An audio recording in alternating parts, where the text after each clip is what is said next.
So I'm reading from Bhagavatam to Srimad Bhagavatam. No, wait, first of all, on the first verse. Okay. Narayanam namaskritya Naram chaiva narottamam Devim sarasvatim vyasam Tato jayamudiraya. Before reciting this Srimad Bhagavatam, which is the very means of conquest, one should first offer respectful obeisances unto the personality of God and Narayan, unto Narayan Rishi, the supermost human being, unto Mother Saraswati, the goddess of learning, and unto Srila Vyasadeva, the author. Shrimvatam Swakata Krishna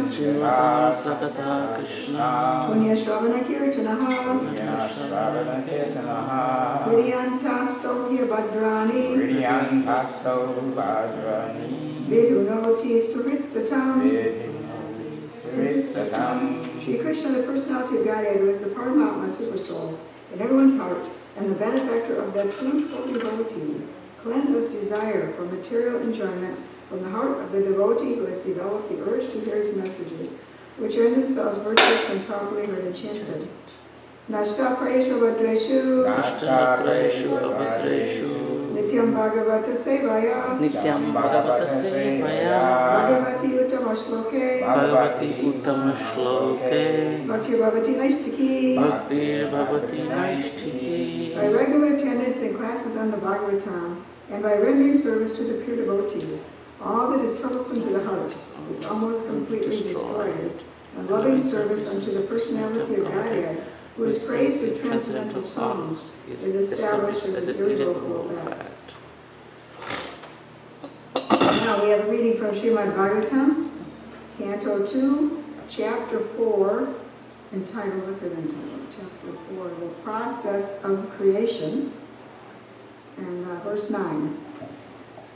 Yata gunams tu prakriter Yata gunams tu prakriter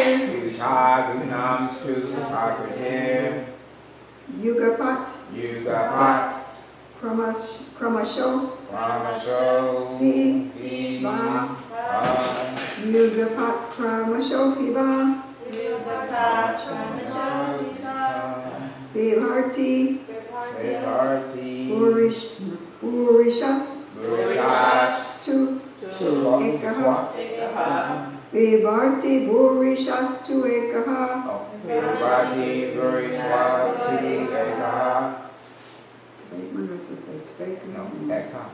Kurvan Karmani Janmavihi Kurvan Karmani Janmavihi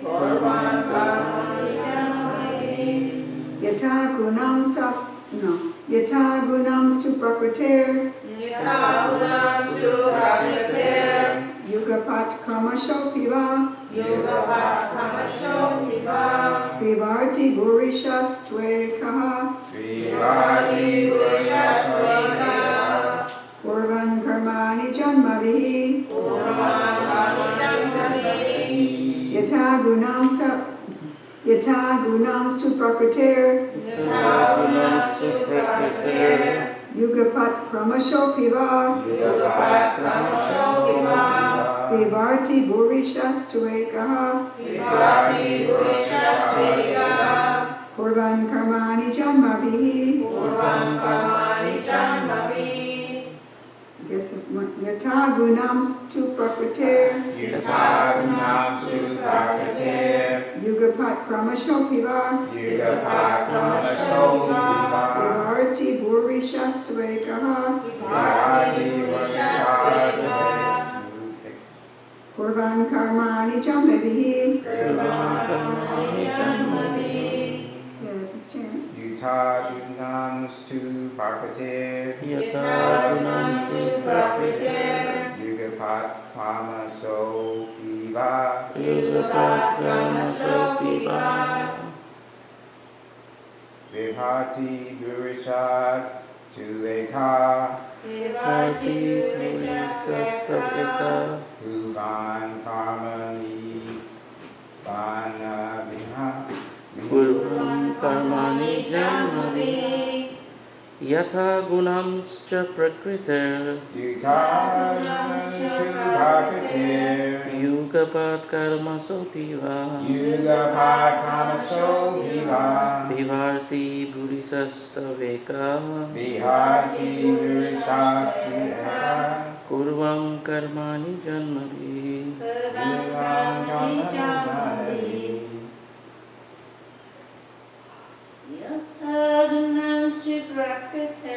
Yatha gunamstu prakriter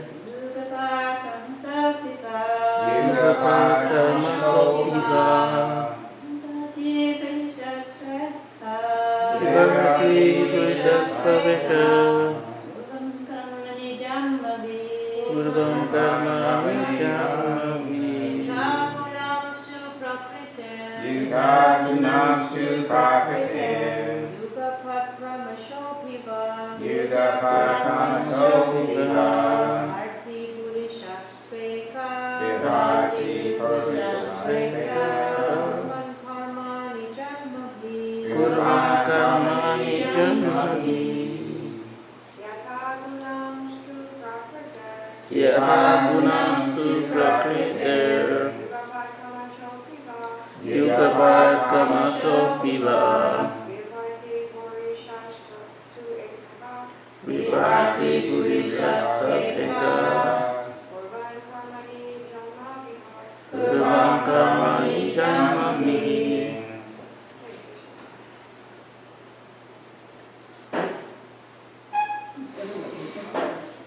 Okay, word meanings. Yata, Yata, as they are. as they are. Gunan, Gunam, the modes of. the modes of. Tu, To, but. but. Prakrite, Bhakti, in the material, no, of the material energy. of the material energy. Yugapat, Yugapat, simultaneously. Simultaneously. Ramashaha, Ramashaha, gradually. Gradually. Api, Api, also. Also. Va, Va, either. Either. Vibharti, Vibharti, maintains. Maintain. Burishaha, Purishaha. in many forms. many forms. Tu, Tu. but. But Ekaha, Ekaha, the Supreme One. the Supreme One. Kurvan, Urban, acting. acting. Karmani, Karmani, activities. activities. Janmabhihi, Janmani, by incarnations. Incarnations. And the translation is, the Supreme Personality of Godhead is one, whether He alone acts with the modes of material nature, or simultaneously expands in many forms, or expands consecutively to direct the modes of nature. So that means whether He's only one, He's acting directly with the modes of, or He's expanding at the same time in many forms, or one after another. That's what He's saying. It's the same thing, it's just one. So, next verse, which has a purport, verse 10, Vichikitsitam etan me bravitu bhagavanyata shabde brahmani nishnataha parasmens cha bhavan kalu. Would you like to repeat after me, so the word meaning, so that way you say the words of the verse anyways? So Okay. let me just do Vichikitsitam, Vichikitsitam, doubtful inquiry. Doubtful inquiry. Etat, Etat, this. This. Me, me, of me. of me. Bravitu, Bravitu, just clear up. just clear up. Bhagavan, Bhagavan. powerful like the Lord. Powerful like the Lord. Yata, Yata, as much as. as much as. Shabde, Shabde. no, shabde, Shabde. long A. Sound transcendental. Sound transcendental. Sound, that sounds backwards.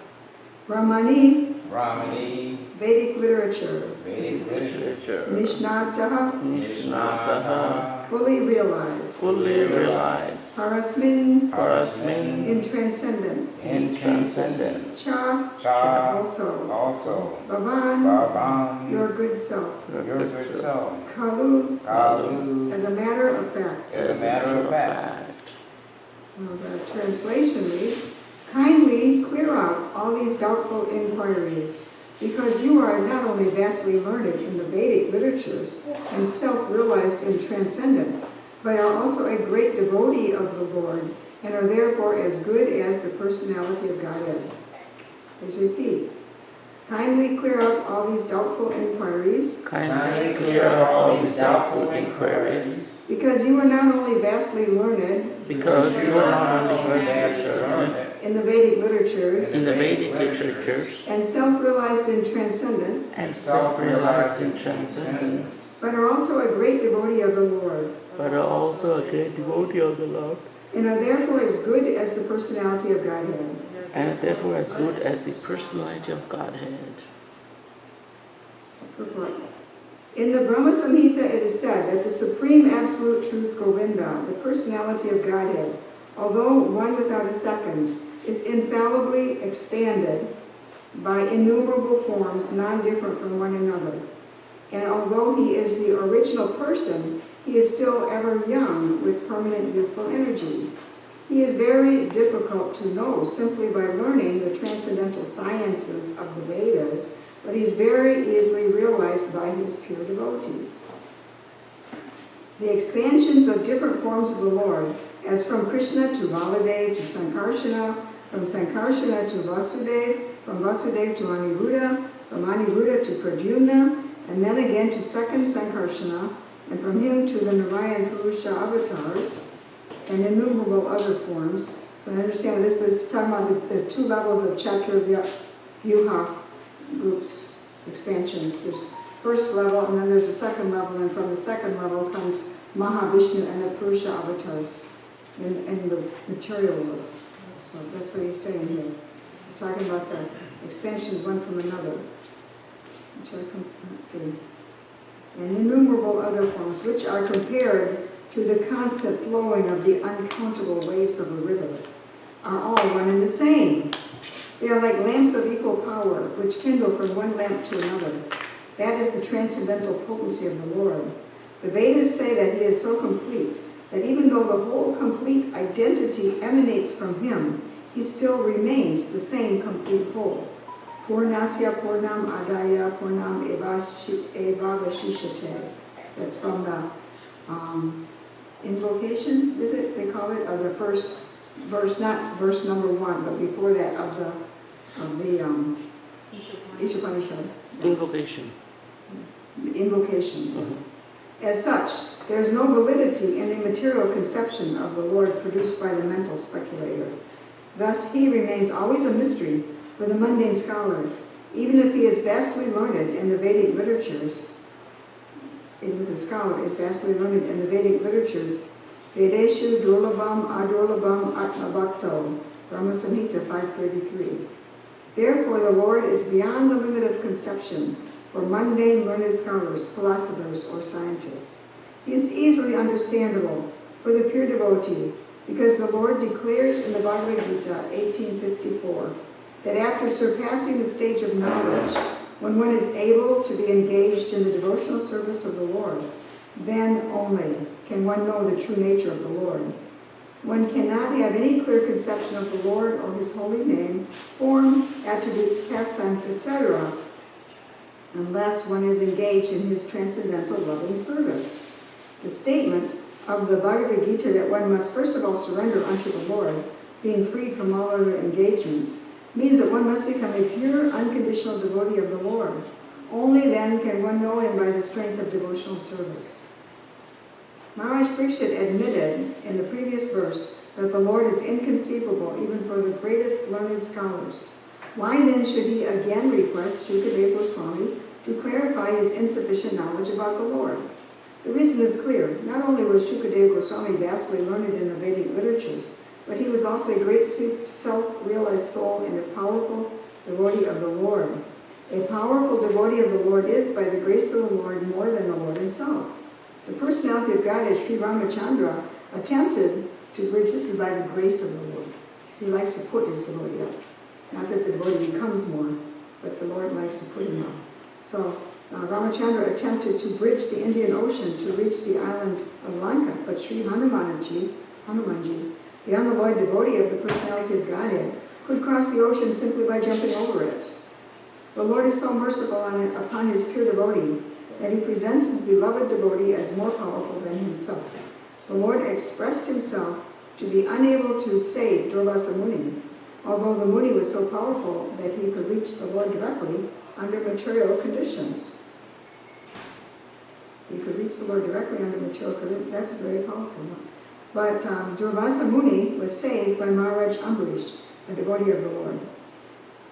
Therefore, not only is a devotee of the Lord more powerful than the Lord, but also worship of the devotee is considered more effective than direct worship of the Lord. Mad Bhakta Puja Vyadika. Srimad Bhagavatam 11:19-21. Maybe I'll stop and talk a little bit about this. The story of Durvasa Muni, of course, he had offended Ambarish. What was that? That was the story where Ambarish was fasting, and the time for the fast, ending of the fast came, but Ambarish showed up with his 10,000 or something. That was, I don't know if all his devotees came. Ambarish, anyway, Durvasa Muni came. I don't remember if his disciples came. And he wanted to be sober. He wanted to go take a bath. Well, okay, he was gone in the river taking a bath for a while, and the time for breaking the fast was approaching, and Ambarish said, no, I've been fasting all this time. You know, I'm going to lose if I don't break it at the right time, I lose the effect of the fast, but if I break it, then I offend Durvasa Muni. So I'll just take water. It's in between. And so Durvasa Muni considered water breaking the fast. And so he got really angry and he decided to curse on Ambrish. I think he pulled out a hair and created a demon to go after Ambrish. Was that it? Yes. And so the chakra of the Lord chased him because he was trying to offend. What happened to the demon? Did the chakra kill the deity, the demon? Anybody know? He had to offer vain to The demon offered obeisances. maybe. No, No, I'm not wrong. The rocks had to. Well, eventually Durvasa Muni had to offer obeisances, but at first he had to run for his life because the chakra was chasing him. And he had no escape everywhere he went, and he was in his material body, he was so powerful, he was able to go to Vaikuntha and ask for help from the Lord to save him from this. He went all over the universe, trying to escape this chakra that was chasing him. And the Lord said, I can't help you. Now you have to go to Ambarish and he will help you. Well, one reason for this, because the Lord was putting Ambarish up. And the Lord could have called out the chakra, but by the logic of offenses and apologies, you can't get freedom from somebody other than the person you offend. You can't get freedom from the offense other than from the person that you offended. Because the Lord is another person. Who is the Lord to forgive you for the person who's offended? That's how he takes it. So he puts his devotee up like that. And then, so Durvasa Muni had to go to Ambarish to get his freedom from the offense. And then he went and offered obeisances. And Ambarish wasn't even angry. Ambarish was just concerned about him. And but everything was resolved and chakra went away. The Lord's own chakra went away then. So because you can't go with certain kinds of logic that you can't go past. If you offend a certain person, even the Lord himself won't go past that logic, even though he could override it, but he won't.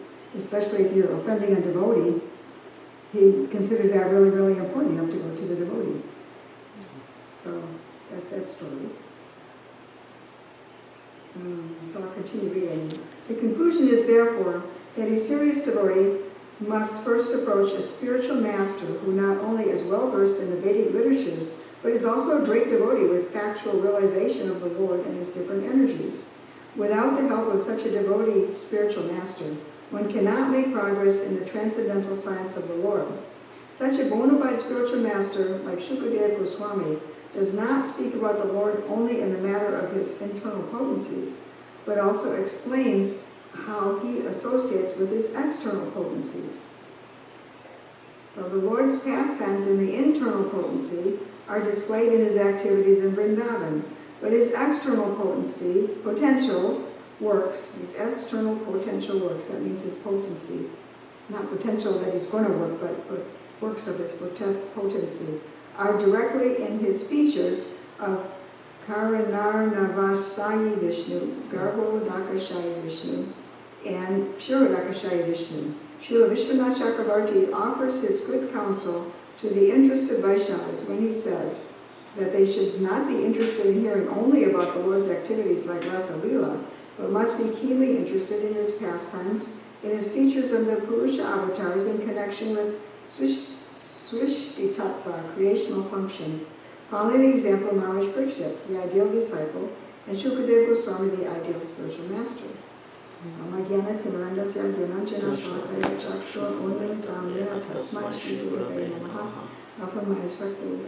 Born in the darkest of ignorance, my spiritual master, open my eyes with the torchlight of knowledge, and offer my respectful obeisances unto him. So, this whole thing is to keep us balanced. This whole purport is about keeping us balanced. Number one, we can't go directly to Krishna. We have to go. And one thing Krishna does not, this is interesting. I read this, somebody wrote a little essay and posted it on Facebook, and it was, summed it all up really nice. So we can't go directly to Krishna. All this talk about Krishna, he said, we can't go to Krishna. But we can go, he has his expansions. So the Vaikuntha expansion, the Chaturvyuha expansions, the second level Chaturvyuha expansions, the Purusha avatar expansions, the Kshirodakashayi Vishnu is super soul in our heart. We can go directly to him. He's right here. And the expansions that are in the deities, you can go directly to them. Even in Vaikuntha, it's not Krishna, it's expansions of Krishna. Krishna himself is very hard to get to. But however, he's very easy to get to because it's just the same. These expansions are full potency. His full identity has been expanded out. Well, not the intimate pastimes of the Peacock Feather in that last bit, but up to that point, 60 transcendental qualities. Just not the last 4, which are kind of reserved for the original Krishna. So the plenary portions, all these expansions are just the same as Krishna. So in a way, that might be seen a little bit disappointing. We talk about Krishna all the time. I can't access Krishna. But at the same time, it's kind of nice. It's kind of like cozy and comforting because we have right here, without going anywhere, we have Krishna in our heart, in the deities. So we have our own expansion of Krishna in the deities in the heart, localized. And that's nice because if you think that it has to be the original Krishna in the spiritual world, that's a little daunting, a little scary. Like, how can I reach him? Where, So in a way, it's nice to know that we have the localized expansion of Krishna, which is not different from Krishna, which is full Krishna, except for the last 4 qualities that belong to the original Krishna in Goloka Vrindavan, who also expands himself unlimitedly, so everybody who made it to Goloka Vrindavan can have personal relationship with him. Just like the gopis dancing with him, he expanded to be with each gopi. So he was the same. He was not some kind of Vishnu expansion. He was an expansion of Krishna himself. But he expanded so everybody could have access to Krishna, who was on that level.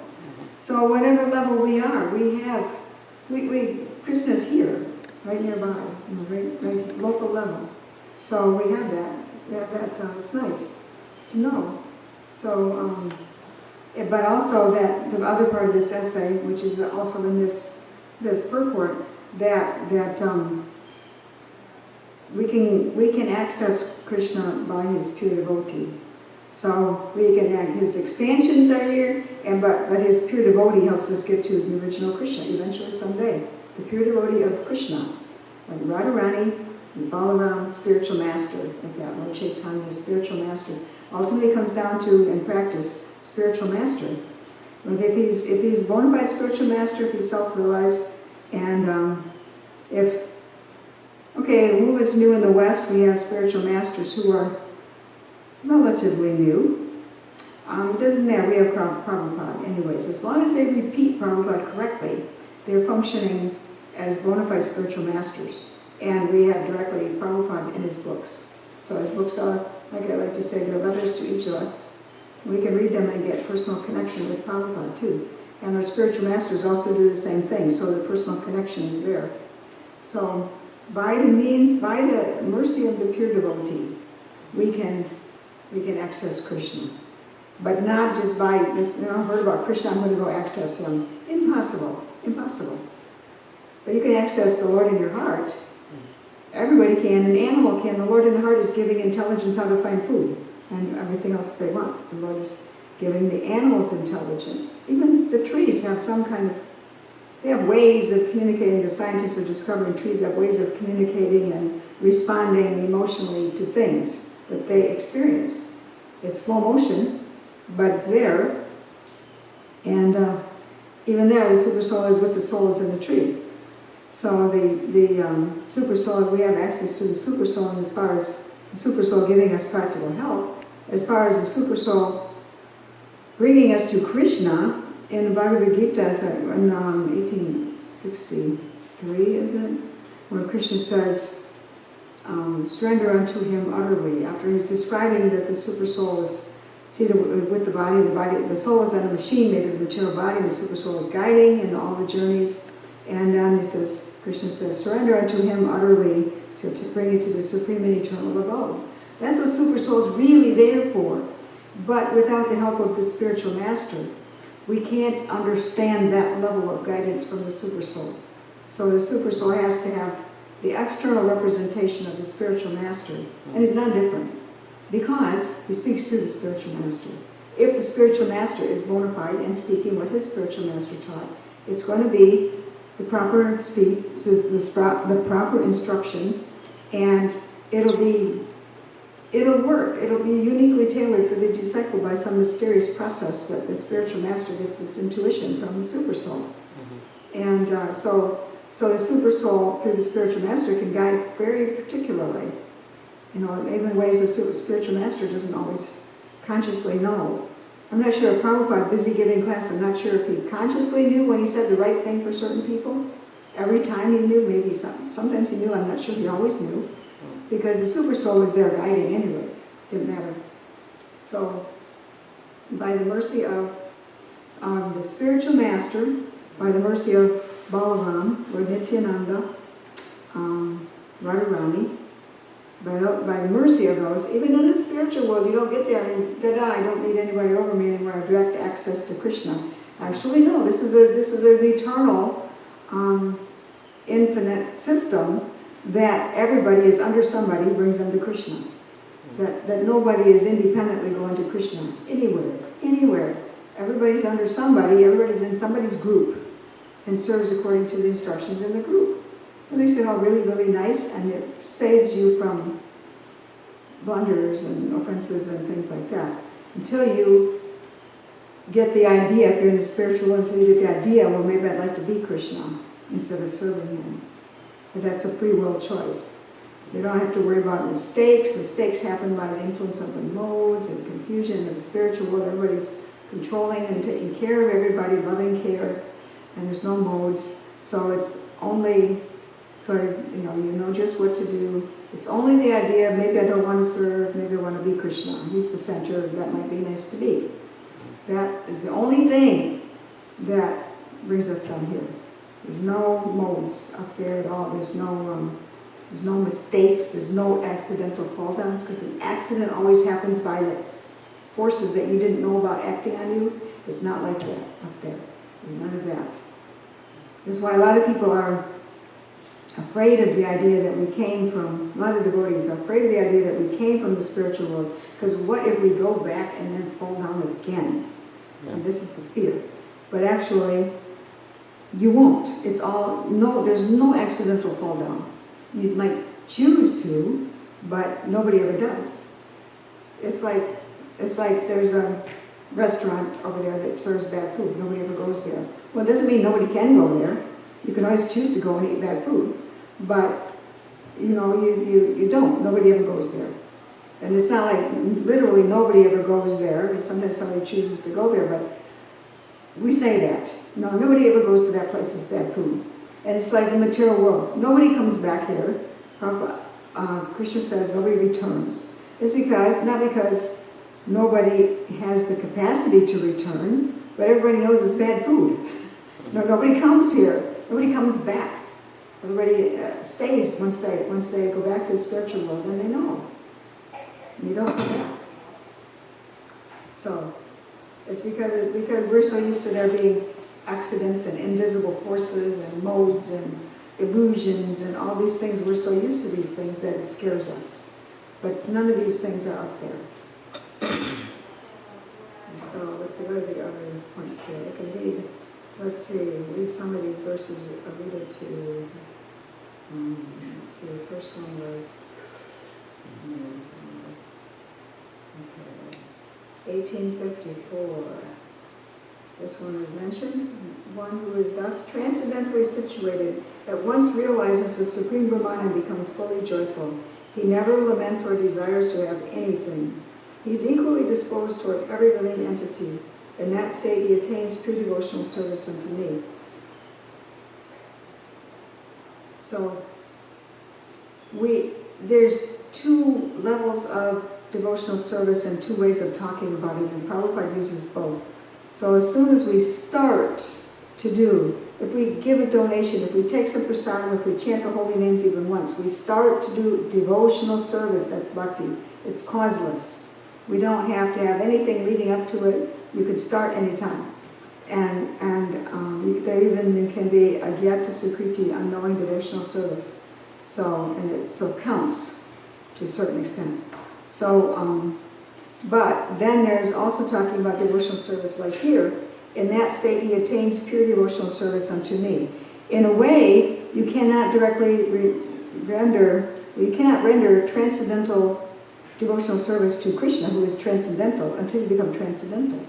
Although we can do it even in a fallen state, and it gets received through the spiritual master, through the deities, through Krishna's mercy, he accepts it even though it's fallen, but real devotional service, the kind they do in the spiritual world, is what you have when you have become a pure devotee. Then you can when you become a pure devotee, become transcendentally situated. You realize the Supreme Brahman. That means that you realize the spiritual level. You realize what's spiritual, and you don't lament for anything anymore, because lamentation belongs in the material realm. So you don't lament anymore. And you don't desire to have anything because you understand it's not transcendental. You're in the Supreme Brahman. You realize it. And so equally disposed toward every living entity. Why? Because you know they're all spirit souls, and you're kind to them. In that state, being transcendental, you attain pure devotional service unto Krishna. So to the impersonalist, he says, achieving the Brahma-bhuta stage, it's called the Brahma-bhuta stage. Becoming one with the Absolute is the last word. But from the personalist, one has to go still further to become engaged in pure devotional service. So the impersonalists, the Buddhists, everything, we're all, at the lower end, we're all achieving the same thing. It's like, nobody ever understands this, but I like this. It's like an X. There's an X, okay? Down here it's in the material world. We're reducing to a point of there's nothing material left. Then we can begin our actual transcendental life. And the Buddhists just stop there. And the impersonalists stop there. But in the Mayavadis, everything is stop. Okay, reduced it all. Okay, now we're God. Or now we've ceased, the Buddhists say we've ceased our suffering because we don't exist anymore. Down to zero. Okay, but then actually the devotee is now free of all this stuff and now can expand. So that's why there are 9 levels of devotional service, of bhakti, 9 levels of bhakti. So it becomes 9 stages of spiritual advancement. That's what I'm trying to say. So it starts out with things that are relative to our position in the material world. We're reducing. So I guess when I talk about the X, it's the space between, and not really the lines, but the space between is diminishing and they expand.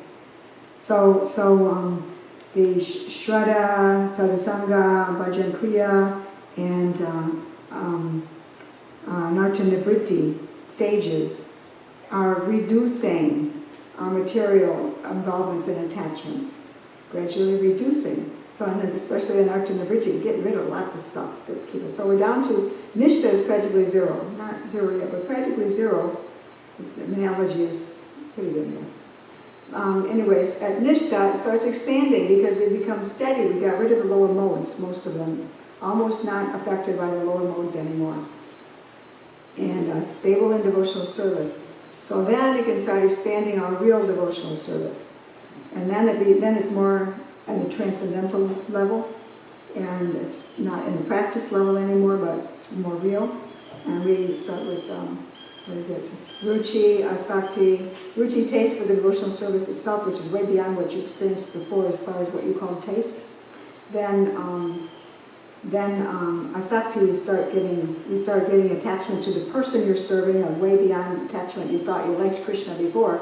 This is like awakening love, and you get the feelings of it.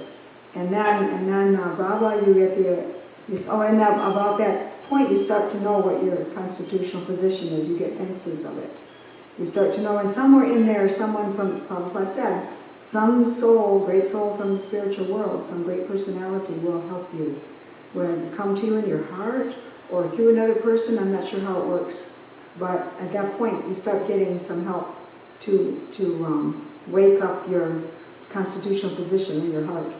And then Bhava, you have the emotions of it, the ecstatic symptoms of it, and prema is full blown. No more anarthas at all, no more modes of nature at all, pure transcendental in prema. And so, I think possibly if you're in prema in the material world, you may have to step down, just like the Uttama Adhikari has to step down to Madhava Adhikari to preach.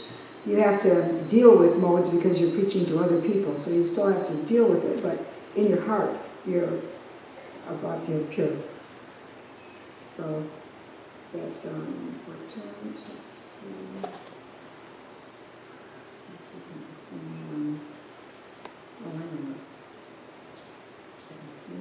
these dark polarities.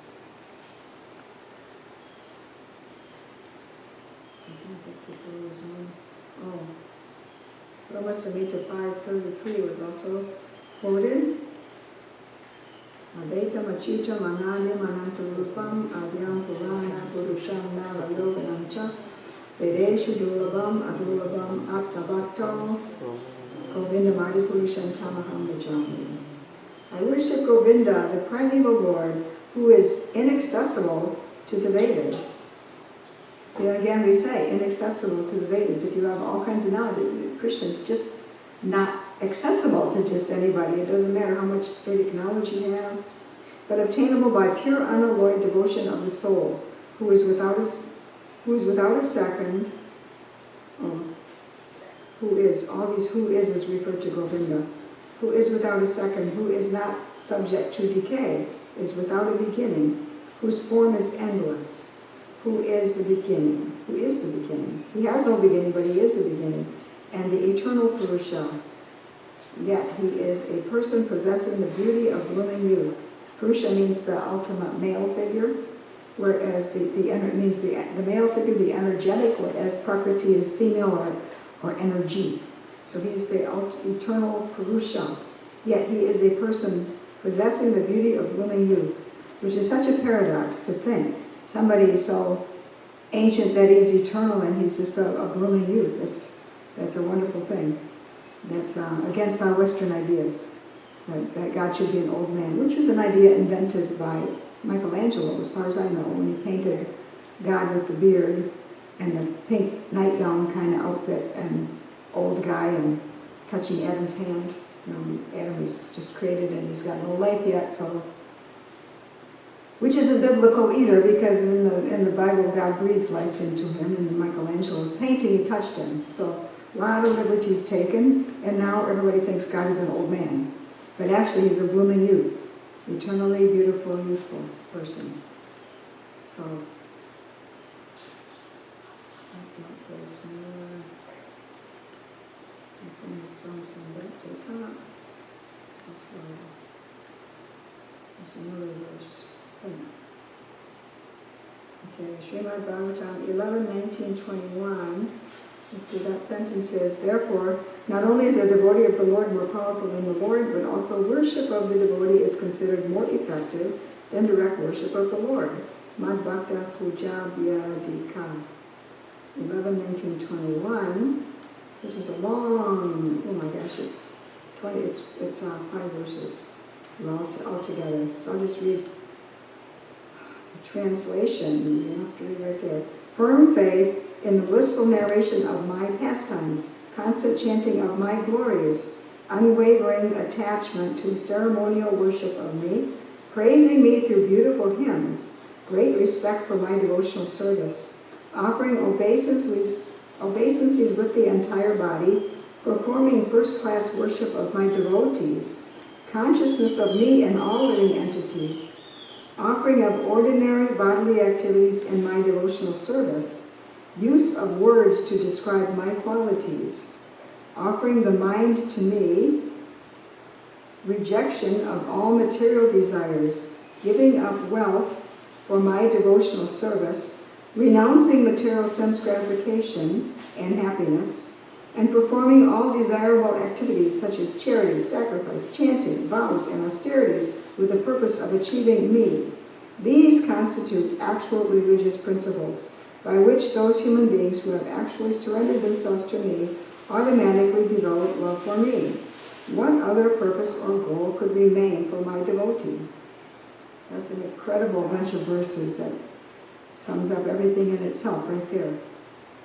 How do you say this word? M-A-D, Bhakta, Puja. Let's see. The first sentence. Go back down to it. The first sentence. You know what I read? That's direct worship of more effective than direct worship of the Lord. Madhava Bhakta, my devotee. Puja is worship. Puja Vyadika. Puja Vyadika. So that's how you say it. Puja is my devotee worship. Vyadika. I don't know what the rest of it means, but Puja means worship, and Madhava-priya means my devotee. So worship the devotee of Krishna. In our hearts, in the nectar of instruction, we have the understanding that even if somebody is just a beginner, just not a very good devotee, but they've chanted Hare Krishna, so you worship them by offering respects in your mind. So you respect them for it. You appreciate that they did that. And then if they're making some advancement and they're being good devotees and everything, you can offer. I think I'm always mixing two verses, so it's hard for me to say yes. That's becoming friends with, but how about, are there levels of worship for different devotees? Anyway, we can figure it out. You offer obeisances. We offer obeisances to each other. We go this and we sometimes go down Panchakalpa like that. And bow to each other's bodies, not just hands. You're supposed to know. Your bodies go down. You offer obeisances like that, Panchakalpa. And treat one another respectfully and honor one another. And then if somebody is a great devotee superior to us, then we not only offer respectful obeisances and treat them respectfully, but we listen and learn from them because they're greater than us. So these are the ways to worship devotees. How about terrorizing devotees? Huh? How about what? How about going around terrorizing devotees? Some do that. That won't do you a lot of good. Go around terrorizing devotees. No, that's the opposite. Some do that. And I think, That's called mischiefness. Yeah? I was thinking about how in Krishna's pastimes you see that he'll offer a bet. He's God, but he's shown by example how, like you were saying, offer obeisances, serve the elders, and try to help. Like he would put his little shoes on top, and on top, and then with his ones that he would know as friends or something, he would be embracing them and friendly and joking kind of it. And then with ones that were younger or something that were not on the same level, they would be offering obeisances. Yeah. I did that, but I was thinking about how the three different devotees, Yeah. like if you're, like I'm friends with you, so I would be on my mind, I offer this different things like that, or I ask what, or we have different, whereas other devotees or guests that come in, like you at that class, you give knowledge to them, try to help them, preach them, talk to them, like that, realizing that, and then the other one was the ones that we shouldn't, right? The ones that are like you go on marrying them, you get people that are really. Yeah, humans, you should avoid them. But then, what about the devotees, the young devotees who do chant Hare Krishna, but they go around terrorizing devotees? Right. Well, Exactly. that's extremely kanishta. Kanishta is the first level where they appreciate the deities or they appreciate the holy names or something that worship Krishna, but they're not going to worship the devotees, no way. So that's very kanishta. And that's probably the reason why you only offer respects in your mind. If you offer respects to them for behaving like that, you're reinforcing bad behavior and giving them a big ego, Right. a false ego, and even worse. They think, now they're also worshiping me. And so, because they're so kanishta, you're not supposed to show your honoring of them so much. You should treat them respectfully like souls and try to help them, but you don't want to like openly honor them for bad behavior either. Then they'll say to you, now that's better. Yeah, I know, they'll say, so that's why you just do it in your mind. But you should do it in your mind. If somebody's chanting Hare Krishna, at least honor that in your mind. Yeah. It's all this nice class. There might not be any prashadam there because we're supposed to cook much. I just want to let you know ahead of time. Oh, okay. And there's some watermelon or something. He thought that everybody went to Alabama, so he cooked Alabama. Oh. But that's not until the afternoon, Oh. But anyhow, I managed to give something to them, and my husband is having a fit over there. Then he's going to go make something. So if y'all see something, that means he went and made something. Okay. That's, another thing I was going to say is that here we're trying to study and talk about obeisances and all that. There are some people out there, the Indians, they automatically, one person is Nalej. Do anybody know Nalej, the Chevron owner, the gas station owner of picking you? He's always a big donor. You know ISKCON? Yeah. Village, you know. It's very embarrassing, you know. This man will come sometimes at festival. It's not like I'm any kind of a great devotee or anything. I've always collected money from him, always talked to him about Krishna and this and that. He'll come straight in front of the deities and people try to touch my feet. And that's just like, oh my God, you got to stop this. No matter how many times you tell this man, he doesn't listen. You know, these guys know how to respect, no? But you see how they're not even like full-fledged. The point I'm making, it's not like I'm anything great, but they see, they know, you know, who, and they want to pay respect. Indian, some of them are like that. And he fasts, he follows his own thing, you know. He's such a nice person, you know. And there are some devotees like that, you know. Who just do it their own way, but they're... Yeah, but in front of the, he was doing this Janmashtami, right in front of the deities when Abhishek is going on. And I'm like, oh my God, you got to stop this, you know. Do you tell him these kind of I stuff? try to tell him all the time. He doesn't listen. Next time I see him, I just run away to another corner. Yeah. Sometimes they might think you, oh, it's even better because you're humble. Oh, okay. So I'll try That's harder. no. Now I should try harder next time. One time Yogendra Prabhu was giving the Srimad Bhagavatam class in the morning, and he came, he offered obeisances to the deities and then touched Yogendra Prabhu's feet while he was in the seat, and then he went. will do these things. He does it. Yeah. He's very nice. He's trying to If be he nice. go He's to trying to his be shop, he honorable. will come outside and try to touch. He's trying to honor He you. doesn't care where it is, because this man is like really, not because he's doing that, but he's always very devoted in his Yeah. heart to Krishna. You know, he always talks about it. He's giving outfits. Anytime I ask him money, he will just give. You know, he'll just give and give and give. That kind of person, you know. And I hate, because when the Indians, you know, you have to be so careful, you know. Yeah, You don't well, want to you know, make mistakes. there are different kinds, it's an offense, but to do that in front of the deities. But Yeah. there are different kinds of offense, and there are seva offenses and nama offenses. Seva aparad and nama aparad. Nama aparad are the 10 offenses against the holy names Yes. that we recite in the morning. But then in the nectar of devotion, there's like pages of seva operads in service. And you know what the cure for them is? Just keep doing more service. That cures them. In the holy name, you have to actually you have to actually correct. You have to go to the holy name and chant the holy name again, right? You have to correct that and go to the holy name. But as far as the seva operand, you just keep doing service. So these guys, that they do this is seva operand. They can keep doing it, then they're still doing service, and it will eventually, maybe next life, I don't know. And then it makes you even don't want to mess up, you know. Oh gosh, these people think like, you know, we are nice people, devotees, a good devotee. You mess up and then it's just gonna look bad, you know. Yeah. And another thing happened in the temple. I'm now scared to sit next to any man or something. One day last week I was just sitting there and Checha was right there. I just sat there for a second. The moment I know, the next minute, he just turned around and grabbed my feet and touched on his head. What happened? He just touched my feet very fast. Why did he touch your feet? I don't know. I actually kind of hurt because he did it too fast. I told my husband, he just touched it and put his feet on his head. The same one? No, this is Seisha. Seisha. Did his feet touch your body something, and then he touched your feet? No, he just took the opportunity because I just happened to sit there, you know.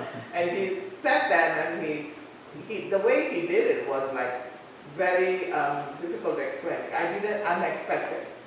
So I never usually sit next to a man, you know, and then something tells me, don't sit there. I said, I'm going to get up in a minute. And then he looked around, he looked at me, and then I just like, next thing you know, he's just boom. Well, that's the respect thing. I know, but again, it's in front of the ladies. That's somebody you can actually talk to, though. You can actually I'm explain. not going to do this again. Is that on? Is that on? Is that still on? Yeah. That's why I have my corner over there. Well, I won't Never mention his ever do name. that. I won't mention the devotee's name, but one of Prabhupada's disciples, when Prabhupada was doing Dandavats, he snuck up and touched his head to the bottom of Prabhupada's feet. Yeah. And people saw that. Some of them is just But like, it's like- they just do it, you know what? And I don't feel comfortable with that at all. I'm not anywhere near what they think I am. I'm such a fake one, they just don't even know it. That's what I felt in my heart. You know what I'm saying? It's just I don't feel good. My whole day was ruined. Oh my gosh. I just don't feel right. you know? Well, you can, I've also heard you could touch them on the head if they're trying to like give their sins to you, you pat them on the head or Yeah, something. this is what I'm getting to, how can I give it back, you know? Yeah. When something It like depends, that. yeah, if they're honoring you, that's one thing. If they take my sins, Yeah. But sometimes I've heard that Prabhupada give blessing by touching on the head. I mean, there is an impulse to be affectionate too. If there is a loving exchange and somebody touches your feet and to touch them on the head is an impulse to give up. And then from the heart it's like a blessing. But if they're trying to touch your feet to get rid of their sins, I'm going to benefit by touching your feet. Then you can give back The to my way Krishna touching. did it was so crazy, you know, Yeah. he just went boom, boom, like this, and it hurt my feet, because it's a nail or something, you know? You know, it's just like, you know? Like a snake bite. Like a snake bite, yeah. Well, one thing you were right to want to move because I've always taught that men and women shouldn't sit on the same bench. It happens all the time around here because we have benches and everything, but Yeah, it's shouldn't. just right there, you know? Yeah, I shouldn't. learned my lesson, anyhow, I have to learn, so. I have to go back to my corner. As long as no man here, I'll just go back. yeah, that's another, the men and women sort of mix on the back row, and otherwise we don't, but there always seems to be some place where it's allowed, some place in the temple where you're allowed to mix. Like in Atlanta, you have separate lines for prasadam and you all sit down together. But you know what? Huggy noticed something in this temple. He said, a lady can come and sit next to a man or something here, but a man cannot just go sit right next to a lady. Yeah, well, the lady shouldn't go sit next to a man either, probably, but. Well, here, over here, sometimes we sit. Well, Yeah. that's his mental concoction. There's no such thing like that. No, it's true. If you But look as at far it, as he's observing Well, what's yeah. happening, yeah. because a man can come, all of a sudden he goes sit next to a lady.